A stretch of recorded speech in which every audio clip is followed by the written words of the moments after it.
तो वीडियो की शुरुआत वहीं से होती है जहां से पिछला वीडियो खत्म हुआ था। हम एसल को देखते हैं जो कि बहुत ही हैरानी से उन दोनों को देख रही होती है आपस में बातचीत करते हुए, क्योंकि थोड़ी देर पहले ही ये दोनों कुत्तों और बिल्लियों की तरह लड़ाई कर रहे थे। लेकिन बात जब शॉर्ट चुनने की आती है तो ये दोनों बिल्कुल भी नहीं लग रहा था कि थोड़ी देर पहले लड़ाई कर रहे थे और आपस में मिल के अच्छे से बात कर रहे थे। जहाँ पे मारिया उनसे पूछ रही होती है, तुम लोगों के पास तो 3 स्वॉर्ड है, तुम लोगों को कैरी करने में क्या कोई तकलीफ नहीं होती? जहाँ फिर रोनन कहता है कि मैं छोटी वाली सबसे ज्यादा यूज करता हूँ।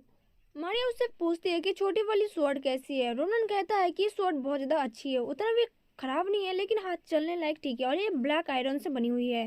देन मारिया उस स्वॉर्ड को बाहर निकालने लगती है और स्वॉर्ड को देखते हुए कहती है कि मैंने जहाँ तक स्टडी किया है इस ब्लैक आयरन स्वॉर्ड के बारे में, ये स्वॉर्ड थोड़ी सी हाई क्वालिटी की है और मुझे नहीं पता कि तुम इसको कितना रफली यूज करते हो, लेकिन ये जल्दी से टूटने वाला नहीं है।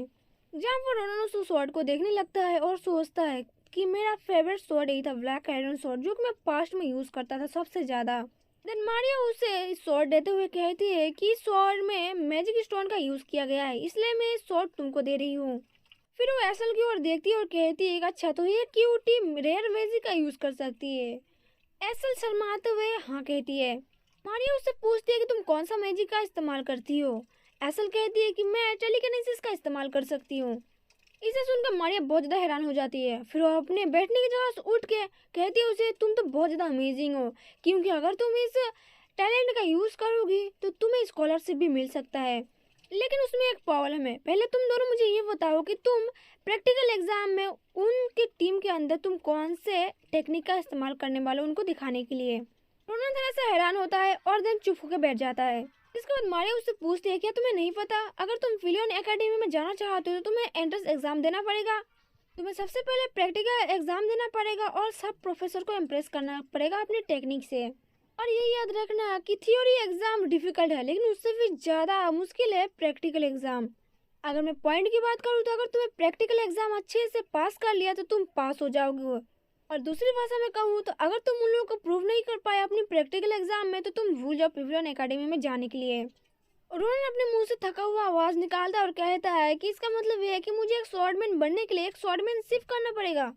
लेकिन मुझे ये बताओ कि लोग यहाँ पर ऐसी कौन सी चीज करते हैं जो कि प्रोफेसर बहुत ज्यादा पसंद करते हैं और लोगों को बहुत ज्यादा पसंद आती है?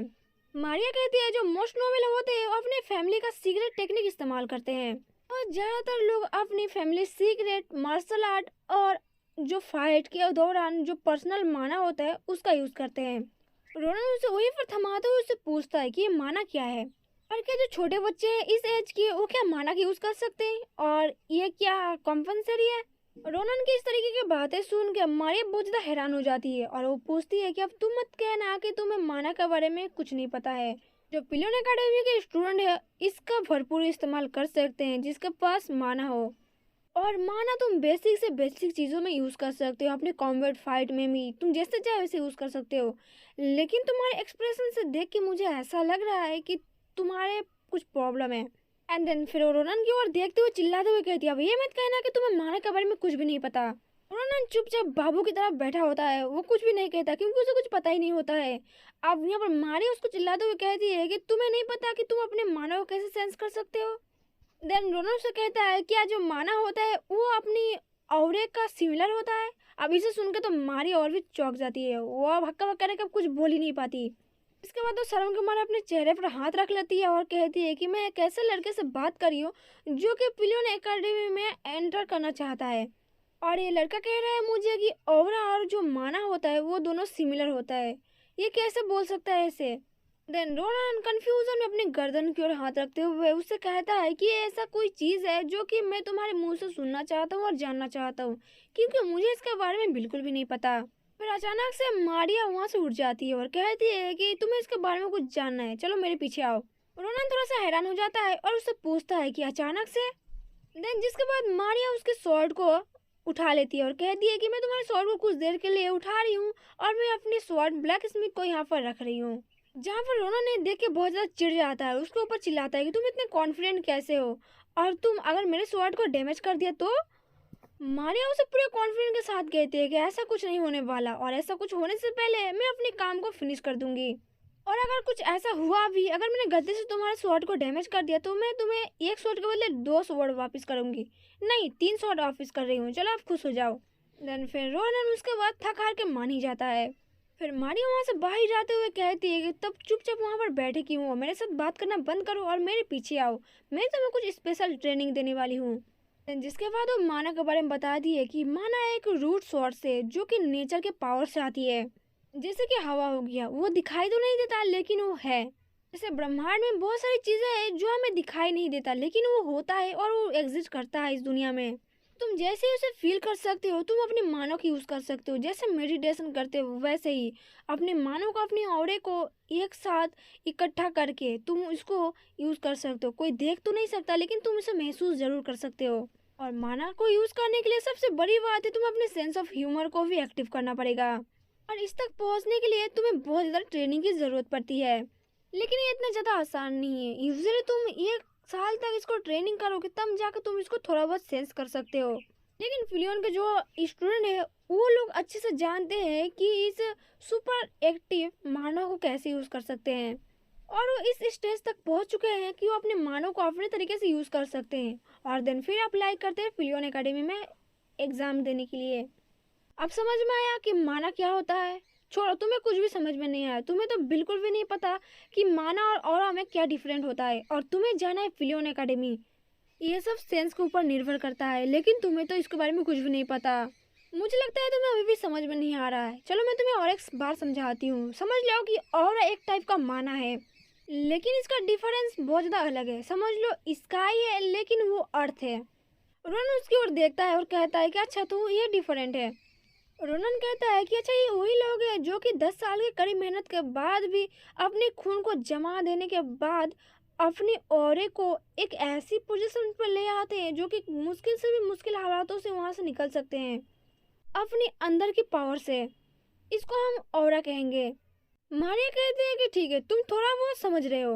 रोनन अपने मन में सोचता है और पास्ट के बारे में सोचते हुए कहता है कि मैं उनसे मिल चुका हूँ बैटलफील्ड में टाइम टू टाइम, और वो सब अपनी ऑरा यूज करने वाले थे जो उनकी खुद की अंदरूनी पावर होती है। और ये बहुत ज़्यादा खराब था और घिनास्टिक था, लेकिन ये अनएक्सपेक्टेड है क्योंकि ये बहुत ज़्यादा अमेजिंग था। और अंत में वो सब मर ही गए थे चाहे उनके पास कितना भी पावर हो। एंड सीन फिर प्रेजेंट में आता है और मारिया कहती है कि चलो बहुत ज़्यादा हो गया एक्सप्लेन करना, अब फाइट को स्टार्ट करते हैं। मुझे लगता है कि तुम बहुत जल्दी सीख जाओगे अपनी बॉडी और अपने हाथों का इस्तेमाल करते हुए। रोनन सोचता है कि बस ये तो एक जवान लड़की है जो कि अभी अभी फाइट को इसने सीखा हुआ, कितना ही जानती होगी। दिन तब मारिया अपने फाइट को स्टार्ट कर देती है, तेजी के साथ रोनन के पास पहुंचती है। अब जैसे रोनन को ये बात को आवाज होती है, रोनन फर्स्ट अपने तलवार को आगे कर लेता है और कहता है कि इसकी आंखें देखो। एक खतरनाक सा शॉट टक्कर के बाद रोनन और मारिया दोनों एक दूसरे से दूर हो जाते हैं। रोनन सोचता है कि ये अभी जवान है लेकिन इसके पास बहुत ज़्यादा पावर है जिसका मैंने सोचा नहीं था। इसका डुअल शॉट का हमला कम नहीं था। अगर मैं सच बताऊं तो मैंने बिल्कुल भी नहीं देखा, लेकिन उसने जैसे बोला था कि वो माना टेक्निक का इस्तेमाल कर रही है। देन जिसके बाद हम मारिया को देखते हैं जो कि अपन मन में सोच रही होती है कि मैंने सोचा था कि मैंने इसको एक बार में हरा देना है, इसलिए मैंने फाइनल ब्लो में अपना माना और ऑरा का यूज किया था ताकि वो एक झटके में यहाँ से हार जाए और वो एकेडमी में जाने के लिए गिव अप कर दे, क्योंकि इसका हार जाना यहीं पर अच्छा है। अगर वो वहाँ पर जाएगा तो सारे लोग इसको बहुत ज़्यादा परेशान करेंगे। टेस्ट के दौरान वहाँ पर बहुत ज़्यादा लोग इसको बहुत ज़्यादा ही परेशान करेंगे, लेकिन इसके साथ लड़ाई करने के बाद मुझे पता चला कि वो मैं थी जिसको इसने पीछे की ओर ढकेल दिया। लेकिन मैं क्या इसको स्किल समझूं जो कि मानव का यूज़ नहीं कर सकता? मैं अपने मन के अंदर क्या ही बकवास करे जा रही हूँ। ऐसा तो नहीं हो सकता जो कि अपने मानव का यूज़ नहीं कर सकता लेकिन वो स्किल हो। तभी रोनन उससे बात करते हुए कहता है कि तुम क्या सोच रही हो। अचानक से देखते के साथ में वो उसको नॉक डाउन करने के लिए अपने तलवार को उठा लेता है और दूसरे ही पल मारिया पीछे की ओर हट जाती है। देन उसके बाद मारिया हाँफते हुए रोनन से कहती है कि अगर तुम एक नॉर्मल बच्चे नहीं होते यहाँ पर, तब तो यहाँ पर एक बड़ी प्रॉब्लम हो सकती थी। रोनन भी कहता है कि हाँ तुम भी। जिसके बाद मारिया उससे कहती है कि तुम माना को भले यूज नहीं कर सकते लेकिन तुम बहुत ज़्यादा टैलेंटेड हो क्योंकि तुम बहुत ही अच्छे तरीके से तलवार को चला रहे हो, लेकिन थोड़ा तुम्हें और भी ट्रेनिंग की ज़रूरत पड़ेगी ताकि तुम अपने शॉट को अच्छे से बैलेंस कर पाओ। लेकिन उसके बाद सुनकर रोनन उसे ही कहता है कि तुम्हें थोड़ा सा और अपने आप को इम्प्रूव करना पड़ेगा इस चीज़ों को ठीक करने के लिए। मारिया सुन के हैरान हो जाती कि हाँ उल्टा चोर कतवाल को डांटे। देन उससे पूछती है कि तुम अब कहाँ जा रहे हो।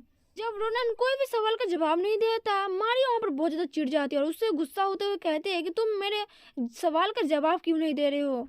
अर्दन फिर गुस्सा होते हुए कहते हैं कि तुम ये मत सोच लेना कि तुमने अभी अभी जो मुझे बीट किया है उसके लिए तुम जीत गए हो, इसका फैसला हम बाद में करेंगे। रोलन कहता है कि मुझे बिल्कुल भी फर्क नहीं पड़ता ये सब से, लेकिन तुम अपनी जो बात किया था उसको भूलना मत। और उसको तलवार को दिखाया जाता है और कहता है कि इसका जरा ध्यान रखना, क्योंकि मारिया के हाथ में जो रोलन की स्वॉर्ड थी उसमें क्रैक पड़ चुके थे। और दिन देखते हैं कि मारिया जैसे ही उस तलवार को आगे करती है वो तलवार के टुकड़े टुकड़े हो जाते हैं। तो इसे देख के मारिया बिल्कुल भी शॉक हो जाती है और हैरानी से उसको पूछती है कि ये कब हुआ और कैसे हुआ। देन रोलन पीछे मुड़ता है और उससे कहता है कि मुझे इस बारे में कुछ नहीं पता है, लेकिन तुम्हें पता है ना, तुम्हें मेरी स्वॉर्ड की कॉस्ट रेडी रखना है। तभी मारिया के पीछे से कोई उसके कंधे को ऊपर टच करता है, वो पीछे मुड़ती है और वो देखती है वो तो एसल थी। वो शर्माते हुए और घबराते हुए मारिया को गुड जॉब कहती है लड़ाई के लिए। उसे चेहरे से समझ आ रहा था कि वो अपने अंदर क्या फीलिंग कर रही है इस दौरान।